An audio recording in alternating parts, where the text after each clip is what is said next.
Oke, selamat pagi teman-teman. Di video kali ini kita akan melanjutkan pembahasan materi kimia dasar 2. Kali ini materinya tentang kinetika kimia. Ya. Nah, yang disebut dengan kinetika itu apa? Jadi, kinetika itu merupakan studi yang mempelajari mengenai laju dari perubahan, ya. Seberapa cepat perubahan dari suatu reaksi itu bisa terukur. Nah, eh, nanti kita mungkin akan banyak membahas kayak bagaimana kita menggunakan persamaan yang menghubungkan antara konsentrasi dari suatu reaksi terhadap waktu, ya. Itu yang disebut dengan persamaan laju terintegrasi. Kemudian bagaimana kita menentukan hukum laju, menentukan order reaksi. Ada juga yang disebut dengan energi aktivasi, ya. Terus ada juga diagram energi dan sebagainya. Nah, kita lihat dulu dari hal yang paling mendasarnya, yaitu eh, mengenai laju reaksi, ya. Laju reaksi itu apa? Jadi, laju reaksi merupakan perubahan dari konsentrasi reaktan atau produk dalam selang waktu tertentu. Laju reaksi kan kita lambangkannya dengan R, ya, seperti ini. Dari kata rate, laju reaksi itu biasanya memiliki satuan molaritas, kan konsentrasi ya ini per waktu.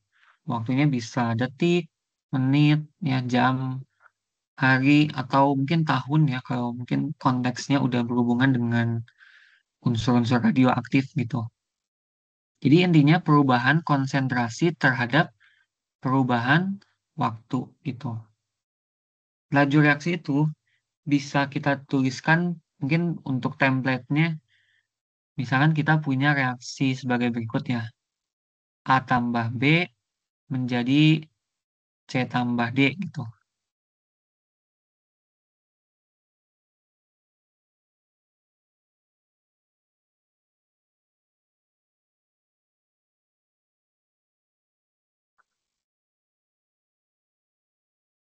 Nah, eh, kita menuliskan laju reaksi itu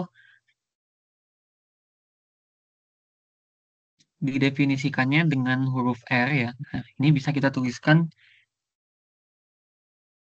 dA per dt. dA di sini reaktannya kan ada A dan B, ya. Nah, seiring berjalannya waktu, reaktan itu kan akan mengalami pengurangan jumlah, ya, dalam reaksi. Sedangkan yang C dan D ini kan perannya sebagai produk, berarti seiring berjalannya waktu berarti dia mengalami kebalikannya, kan, akan mengalami akan mengalami peningkatan jumlah begitu. Kalau kita meninjau dari A, berarti ini perubahan konsentrasi A terhadap perubahan waktu, nilainya akan negatif, ya. Dan ini juga jangan lupa kita melibatkan koefisien dari si A-nya, seper A kecil gitu. Nah, ini laju kalau kita meninjau A. Kalau kita meninjau B, sama aja, ya, min 1/B kecil, baru ini juga dB per dt. D ini tuh berarti delta, ya, perubahan konsentrasi B terhadap perubahan waktu gitu. Nah, kemudian kalau kita meninjaunya dari C atau D, karena dia merupakan produk, berarti di sini nilai lajunya akan positif, ya. dC per dt, dan sama juga untuk yang D-nya. Berarti jadi plus 1/D kecil dd per dt. Ini mungkin agak ribet, ya, kelihatannya. Tapi ini prinsipnya, intinya, bahwa laju reaksi itu sebanding dengan koefisien dari si senyawanya. Misalkan untuk reaksi pembentukan amonia deh, ya. Amonia kan NH3. Misalkan wujudnya gas. Nah, reaksi pembentukan amonia berarti kita mulainya dengan dua unsur ya, dua senyawa, N2 dan H2.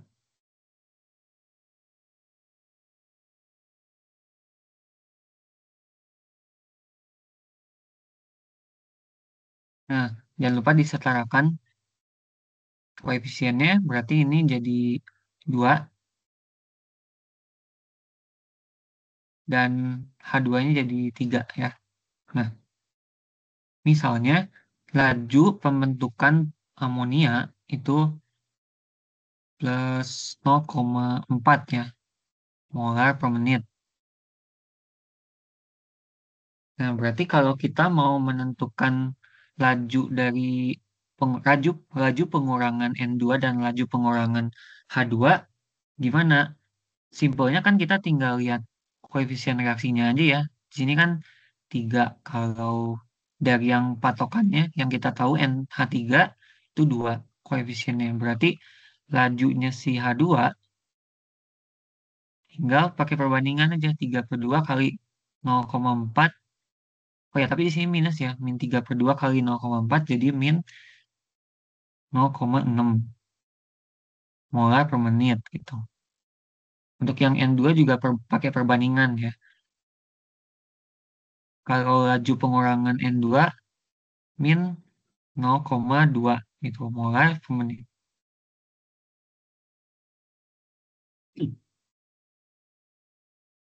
Kalau kita menuliskannya dalam bentuk yang ini, gimana?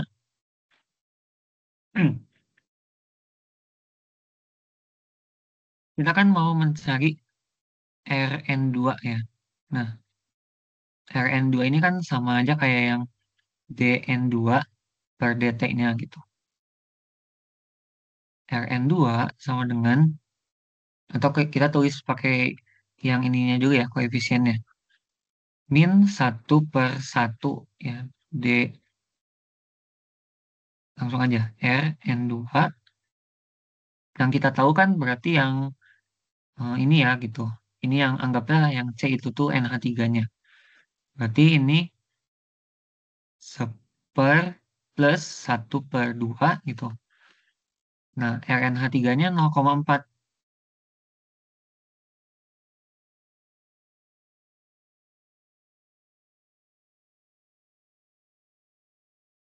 Berarti ini kan tinggal dikali aja ya. Untuk mendapatkan laju NH2-nya, ini minusnya pindah ke seberang gitu.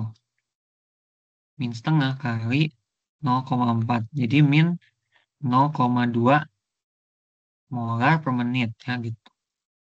Kalau kita mau mencari yang laju H2, jadi kita mungkin pakai yang ini ya gitu. Jadi kalau kita tuliskan bentuk lengkapnya dulu, min 1/3 gitu. R H2. Yang di produknya masih sama ya. Di kanannya masih sama. Setengah kali 0,4.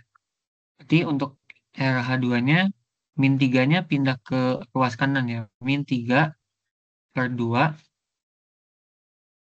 kali 0,4.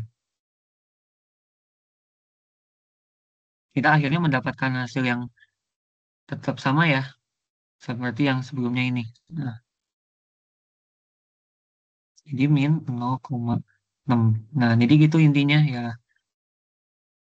Laju reaksi sebanding dengan koefisien dari reaksinya.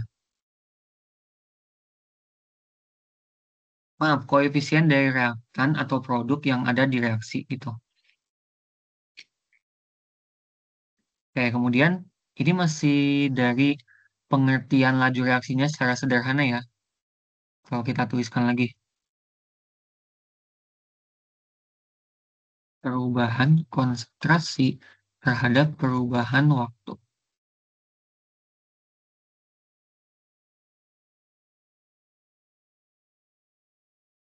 Oke, kemudian kita lihat bagian berikutnya yaitu persamaan hukum laju. Persamaan hukum laju ini kita bisa pelajari untuk mengamati efek konsentrasi pada laju reaksi.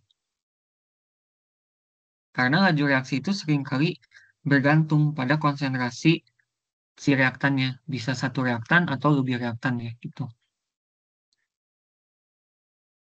Kalau kita tuliskannya gini ya, efek konsentrasi pada laju reaksi. Laju reaksi itu seringkali bergantung terhadap konsentrasi satu atau lebih reaktan.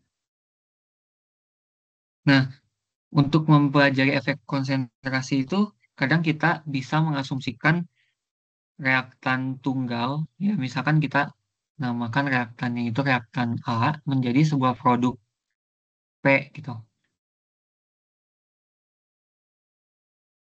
Sebenarnya ini reaksinya tuh bolak-balik ya, tapi kita asumsikan reaksi balik dari produk menjadi reaktannya itu sangat berjalannya sangat lambat. Jadi eh, kita hanya menuliskannya satu arah aja kayak gini. Nah, bentuk hukum laju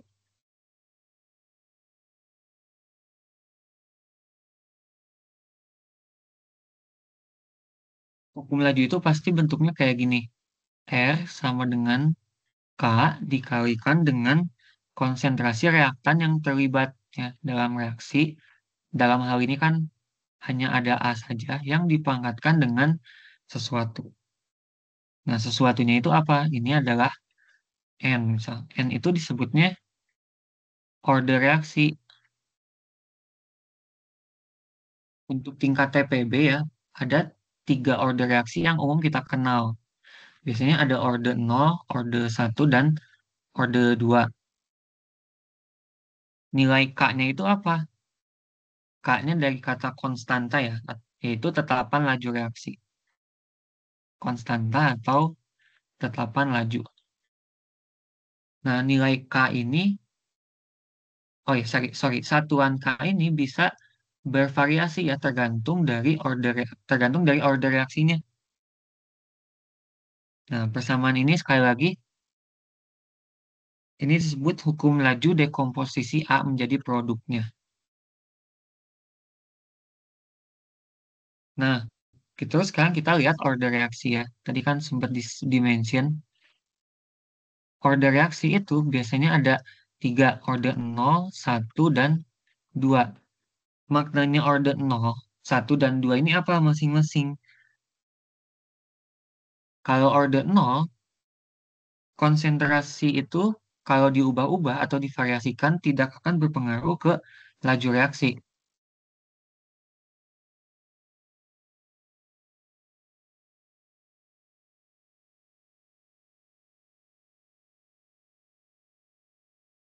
Sementara kalau order 1, laju reaksinya akan sebanding dengan perubahan konsentrasi.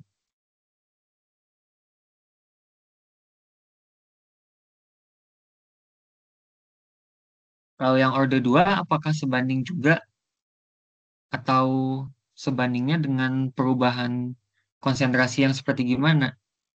Nah, kalau konsentrasi suatu reaktannya itu dikuadratkan, berarti laju reaksinya akan sebanding dengan kuadrat dari konsentrasi reaktan tersebut.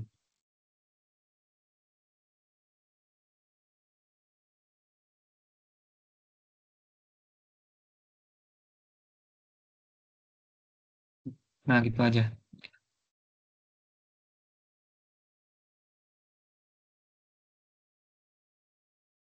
Terus kita lihat dari menentukan satuan ordernya tuh biasanya gimana sih? Oke. Nah, ini kan kita punya untuk yang reaksi A menjadi P tadi ya, kita pakai reaksi yang simpel aja.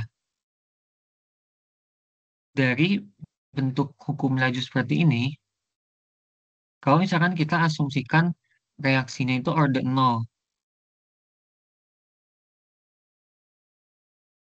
berarti hukum lajunya kan akan berubah menjadi seperti ini, K kali A pangkat 0. di mana A pangkat nol itu kan satu ya. Berarti R-nya sama dengan K. Satuannya K itu akan menjadi sama seperti satuan laju reaksi.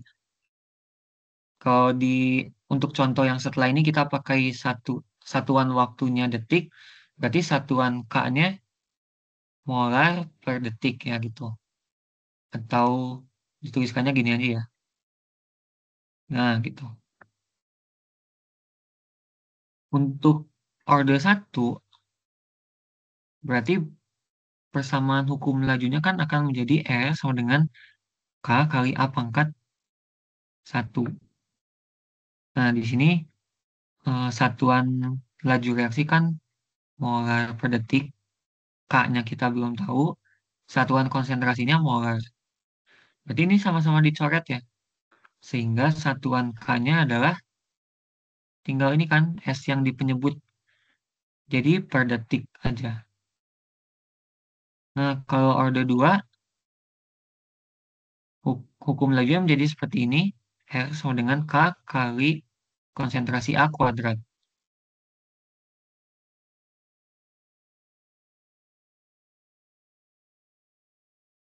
Satuan laju reaksinya molar per detik. Ini K. Dan ini konsentrasi di kuadratan berarti M kuadrat ya gitu. Ini coret satu. Berarti K-nya, si M-nya pindah ya ke penyebut yang ada di sini. Jadi K sama dengan M pangkat min satu S pangkat min satu. Nah, coba diperhatikan polanya dari order nol hingga order 2. Waktunya itu selalu ada di penyebut ya. Semuanya S pangkat min satu.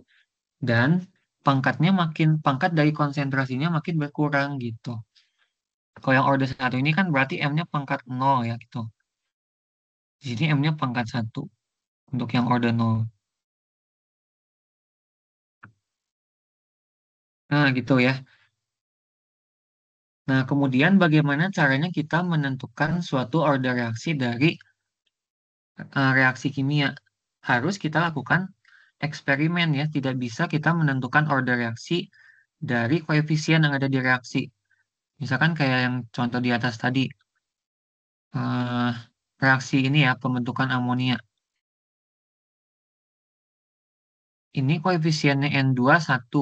Oh, berarti ordernya N2 1 gitu. Nggak bisa dianggap seperti gitu ya. Nggak, kecuali kalau suatu reaksi itu tergolongnya reaksi elementer. Nah, nanti reaksi elementer dibahas gitu ya di bagian akhir, di bagian mekanisme reaksi.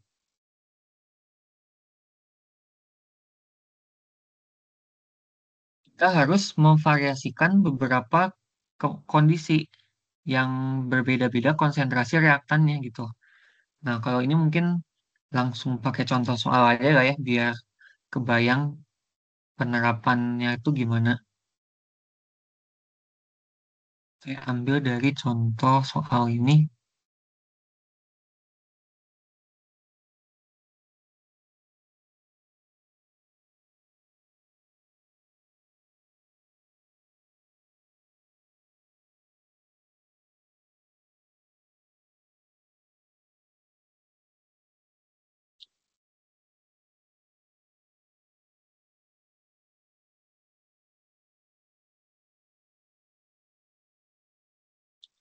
Oke, jadi ada suatu reaksi yang terjadi NO2 tambah CO menjadi NO tambah CO2.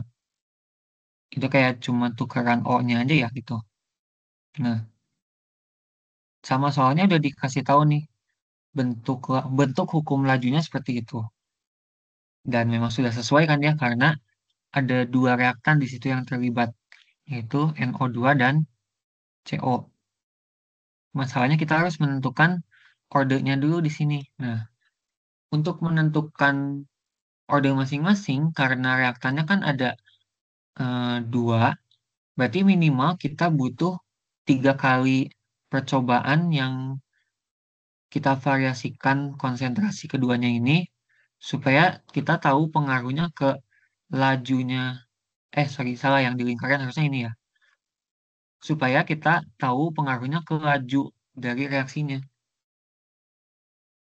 Nah, kalau di SMA mungkin udah pernah mengerjakan tipe soal kayak gini ya. Jadi kita cari kayak kondisi reaksi yang salah satu reaktannya itu sama konsentrasinya supaya kita bisa menentukan order dari reaktan yang satunya gitu. Ya, konsep itu memang seperti itu ya intinya gitu. Tapi kenapa sih bisa kayak gitu gitu? Nah, misalkan kita jawab dulu yang A ini. Ya, kan ditanya di situ order NO2. Oke, berarti kita pakai prinsip yang sebelumnya itu deh. Untuk menentukan order NO2, coba kita cari kondisi reaksi di mana konsentrasi reaktan yang lainnya itu CO-nya sama. Berarti yang ke satu sama yang kedua ini ya. Nah, gitu.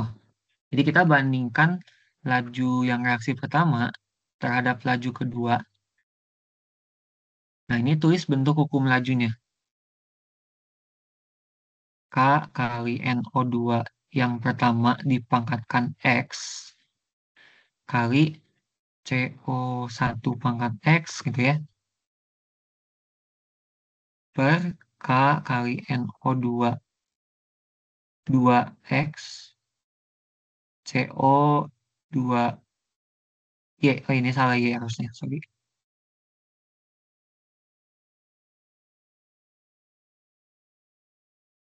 Nah, kalau kita masukin angka-angkanya. Laju satu kan isinya 0,005, laju duanya 0,08, K-nya itu akan sama ya, jadi bisa kita eliminasi.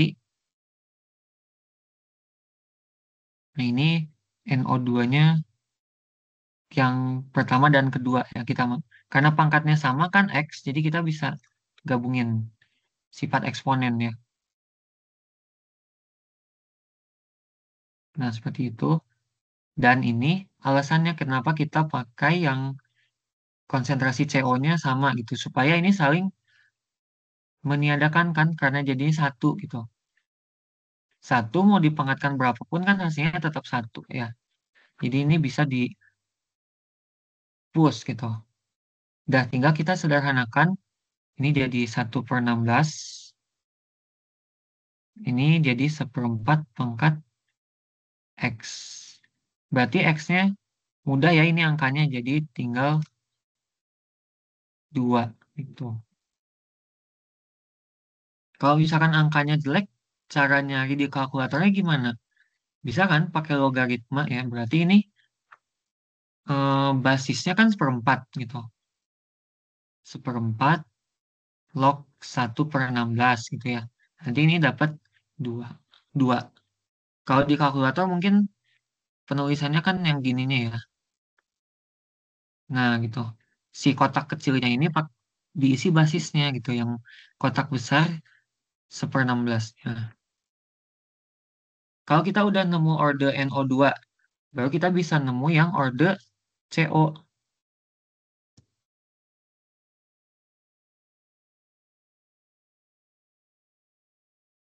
Nah, eh, kalau kita mau menentukan order CO, coba kita lihat yang konsentrasi NO2-nya sama ada di percobaan yang mana.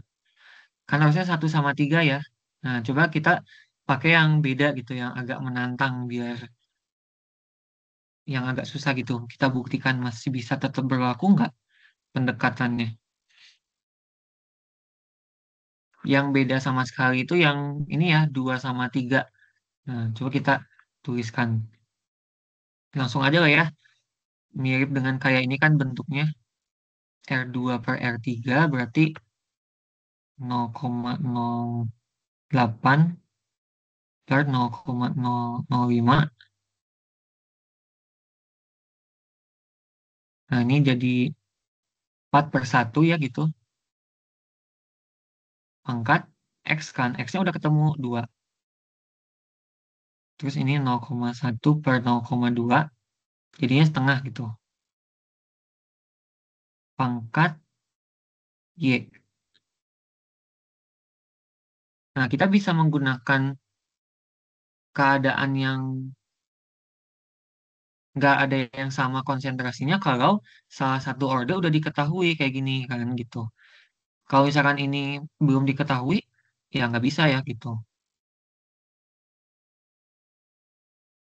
Jadi kita bisa pakai yang dua-duanya beda konsentrasinya, nggak ada yang sama kayak sebelumnya ini, dengan syarat salah satu ordernya sudah diketahui gitu. Jadi ini kita tinggal sederhanakan.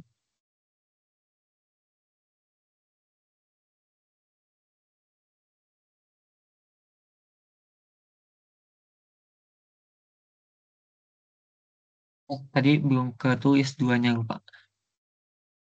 Nah, jadi ini 16.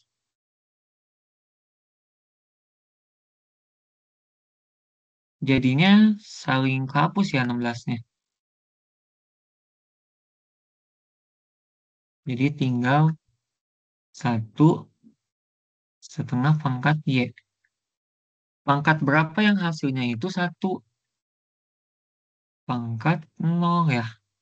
Nah, gitu. Jadi sebenarnya konsentrasi CO mau divariasikan sampai beberapa kali pun tidak akan berpengaruh ke laju reaksinya gitu. Dia udah terjawab ya ini. Nah, order keseluruhannya tinggal dijumlahin aja. 2 tambah 0 jadi 2.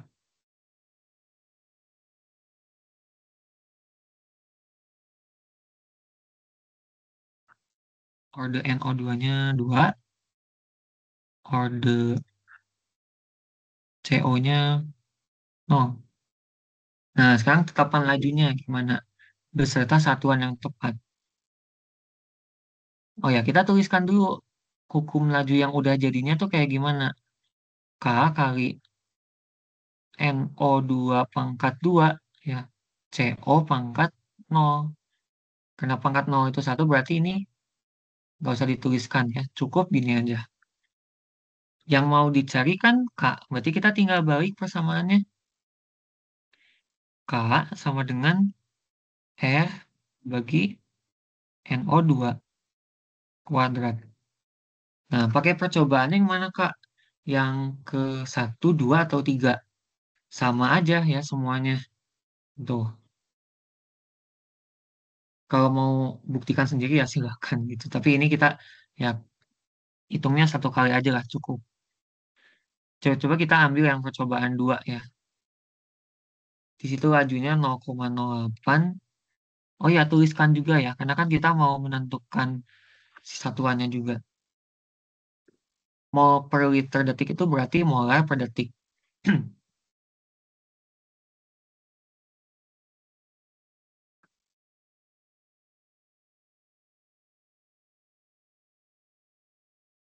Konsentrasi NO2-nya saja yang berpengaruh di percobaan 2 nih ya 0,4. CO-nya abaikan aja.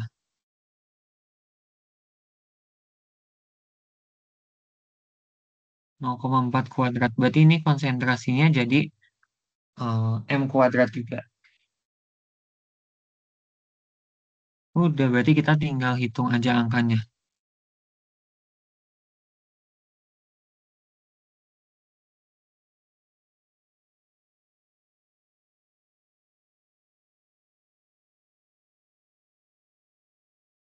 Jadinya dapatnya 0,5. Satuannya ini saling meniadakan 1 M-nya. Berarti ada 1 M di penyebut. Berarti per molar per detik ya. Dan ini kan sesuai dengan ciri order 2 tadi. Oke, nah terbukti sesuai juga dengan jawaban yang B-nya gitu. Oke, jadi kira-kira seperti itu ya cara menentukan order dengan memvariasikan beberapa kondisi percobaan yang konsentrasinya berbeda. Konsentrasi reaktannya maksudnya. Oke, kemudian kita lanjut ke bagian berikutnya, yaitu tentang kesamaan laju terintegrasi. Nah, di sini ada kata terintegrasi. artinya terintegrasi itu terhubung ya, kayak seperti eh, transportasi umum di Jakarta gitu. Ada moda transportasi KRL dan eh, LRT yang terhubung di salah satu stasiun gitu. Kalau di konteksnya kinetika kimia ini, yang terhubung adalah konsentrasi dari reaktan terhadap waktu. Nah, persamaan laju terintegrasi ini juga berbeda bentuknya untuk orde 0, 1, dan 2 ya. Kita turunkan dulu persamaan laju terintegrasi untuk orde 0.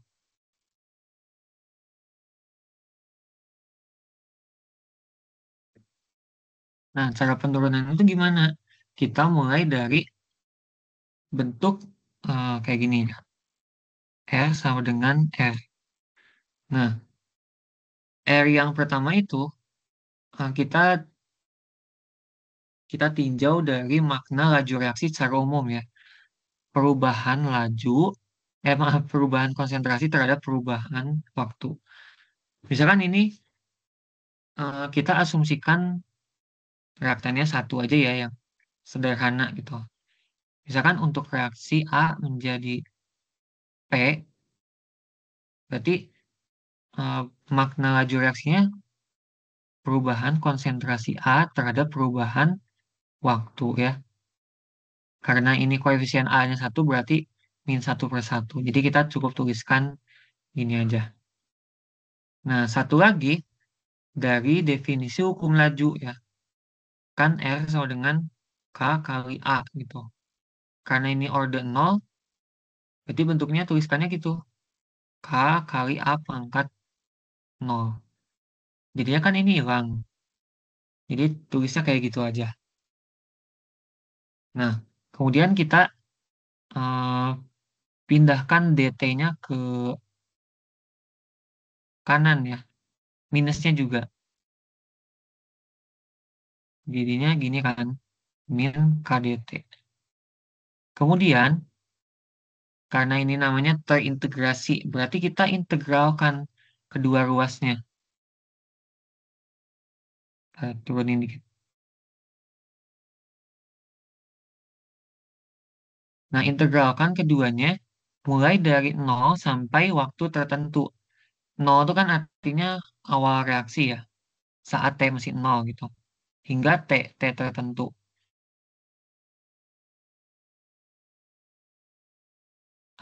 Ini kan konstanta ya, min K. Berarti kita bisa keluarkan dari integral gitu.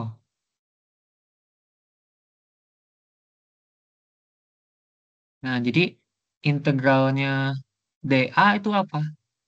A aja ya. Nah, karena batas atasnya T, batas bawahnya nol. Berarti akhirnya jadi AT min A0. Dan ini tetap min K-nya integral dari T dengan batas atas T, batas bawah nol berarti T aja gitu.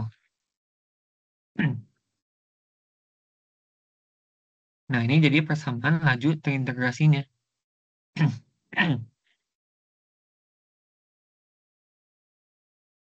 AT sama dengan minus KT plus H0. Oke, kemudian untuk yang orde 1. Sebenarnya caranya sama ya, mulai dari R sama dengan R. Berarti yang bakal beda tuh di bagian ininya ya, karena sekarang ada konsentrasi A-nya yang pangkat 1.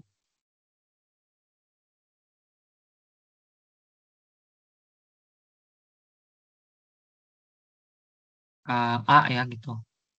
Ini kan pangkat 1. Nah, kita tukerin si A sama DT-nya. DA per A gitu. Jadi K DT. Terus minusnya kita tukerin juga. Kali kedua ruas dengan min 1. Jadi min K DT. Nah, kemudian kita integralkan lagi. Tuh dari nol sampai T. Nah, integralnya 1 per A. Berarti ini jadi ln AT dulu ya, min len A0 sama dengan min KT. Jadi ini bentuk akhir persamaan untuk order satu.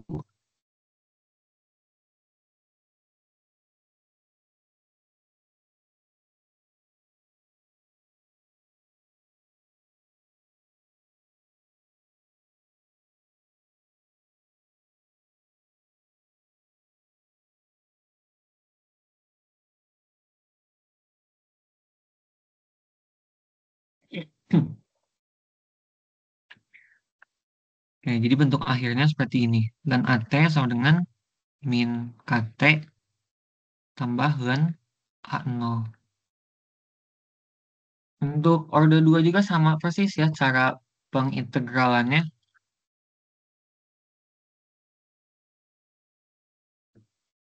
Nah, kita langsung ke tahap ini aja. Berarti min dA per dt sama dengan KA kuadrat gitu. Dengan cara yang sama kita tukerin si A-nya dengan dt-nya. Nah, gitu.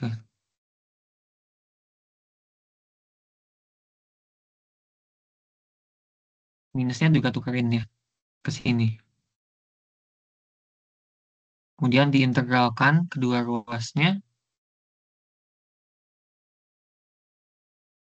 Kalau integral dari seper A kuadrat, berarti jadi gimana nih?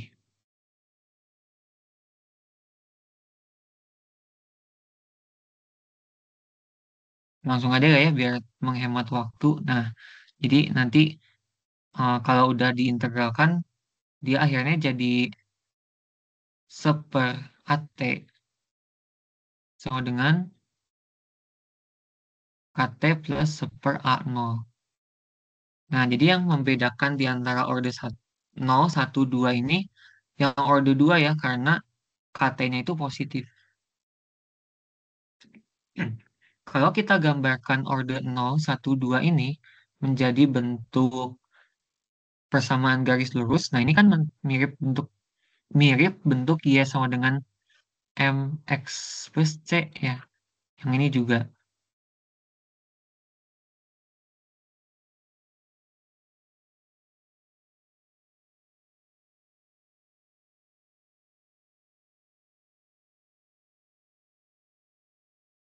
Kayak gitu. Ini karena gradiennya minus, jadi nanti garisnya bakal miringnya ke kiri. Nah, gini. Sumbu X-nya itu adalah yang ini kan, waktu. Sumbu Y-nya ini AT-nya. Gitu.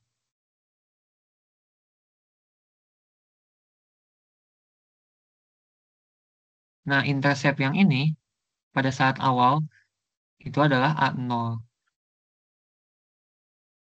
Nah, berarti gradiennya sama dengan min K ya, kalau kita lihat di yang ini. Gradiennya sama dengan min K. Jadi, untuk menentukan K-nya itu dari minus gradiennya.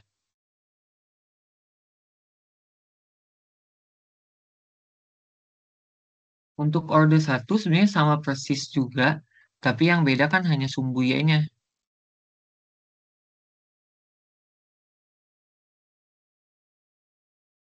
Sekarang sumbu Y-nya ini jadi len AT gitu. Nah, yang interceptnya ini itu adalah len A0 gitu. Ini kan interceptnya ya.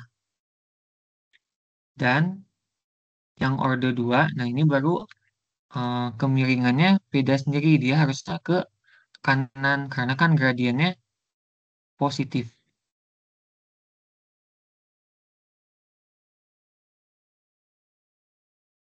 Ya, nanti garisnya akan kayak gini. Terbukti ya di situ gradiennya positif. Nah, K-nya langsung didapat dari nilai slope-nya. Ini Y-nya adalah super AT. Dan intercept yang di sini, ini adalah seper A0. Kayak gitu ya.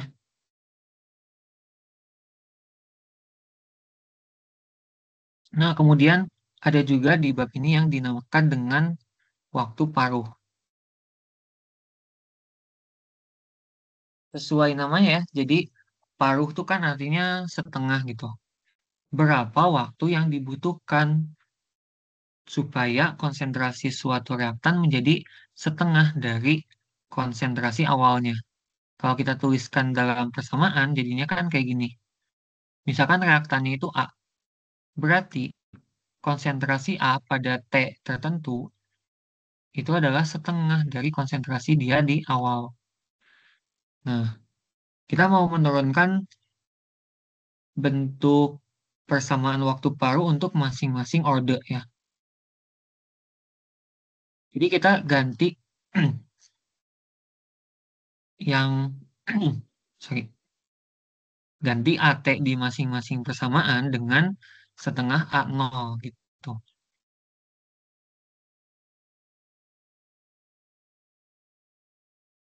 Berarti ini juga setengah A0 sama dengan min K. Terus kalau udah diganti AT-nya jadi setengah A0, notasi T-nya tuh jadi T setengah ya gitu.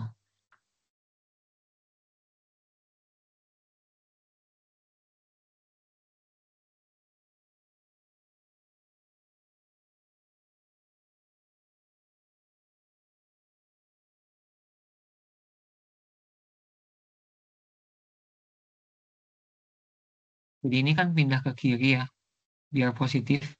K T setengah sama dengan A0 kurang setengah A0, jadi setengah A0.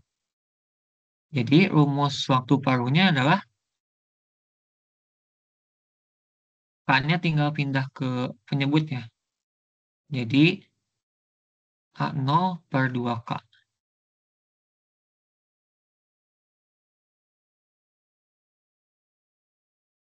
Untuk yang orde 1,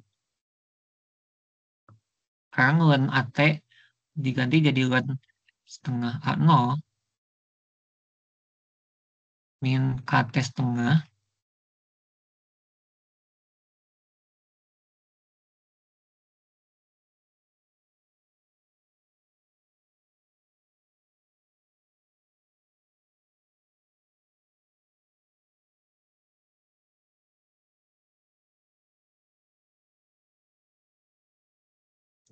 Min KT setengah ditambah len A0.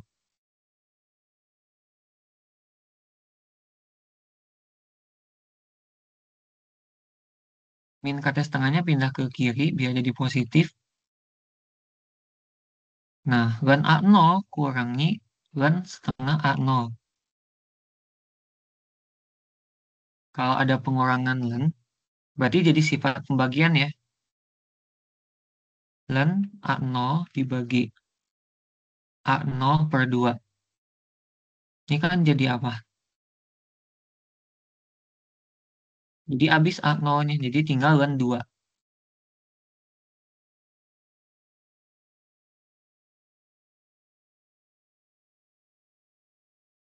Jadi tinggal K-nya pindah ke sini kan, ke penyebut. Jadi T setengah sama dengan len 2 per K. Nah, itu rumus untuk waktu paruh orde 1. Tinggal yang orde 2.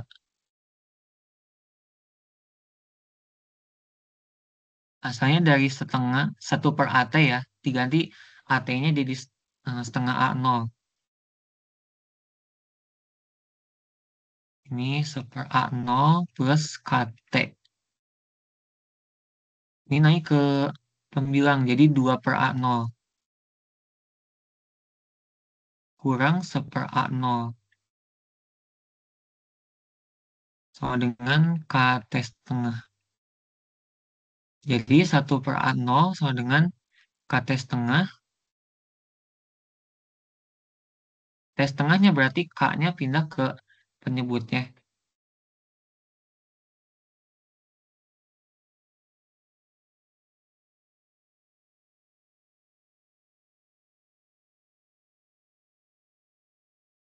1/K/A0. Oke, jadi ini bentuk waktu paruh dari masing-masing orde.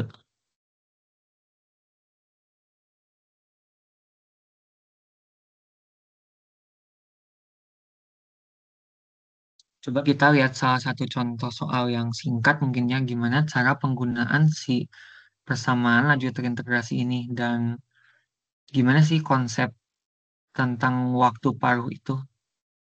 Coba kita jawab yang nomor 4 lah ya, ini yang singkat aja.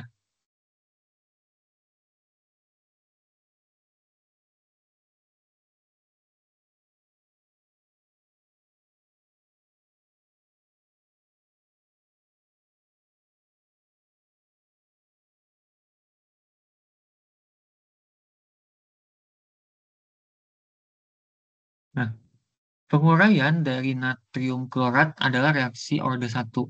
Dalam suatu eksperimen, 90% terurainya 90% itu terurai dalam 48 menit.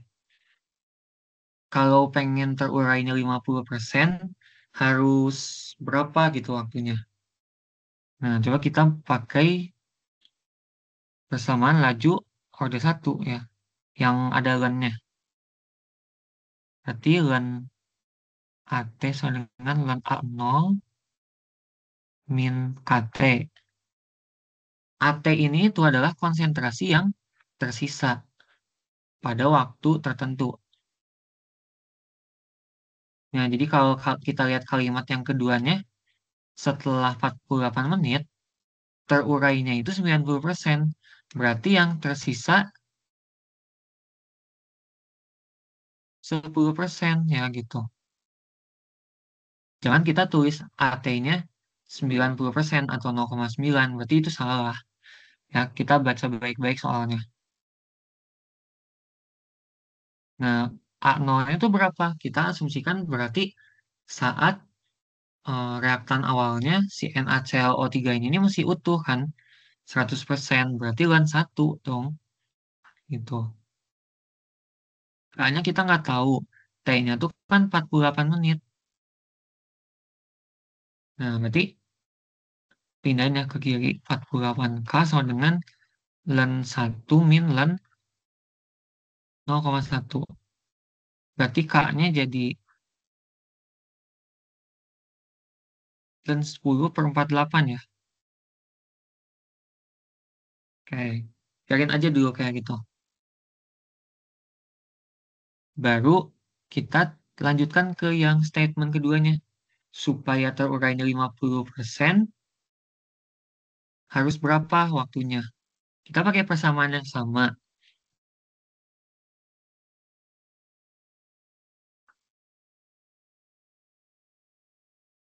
Tapi sekarang T-nya gitu ya yang dicari.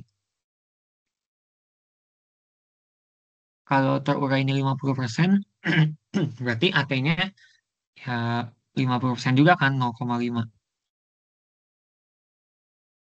A0-nya 1, K-nya udah ada tadi. Tinggal kita substitusikan T gitu.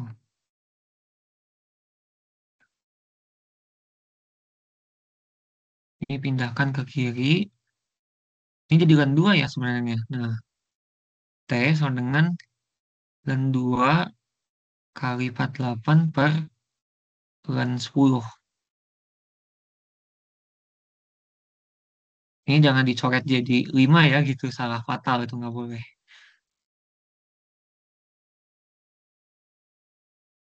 Ya udah, kita tinggal hitung aja.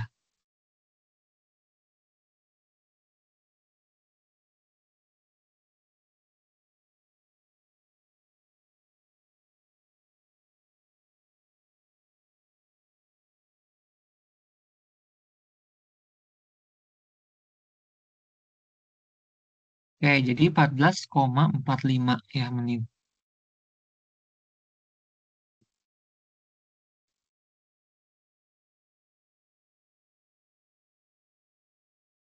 Oke, coba kita kayak cross check nih jawabannya benar nggak?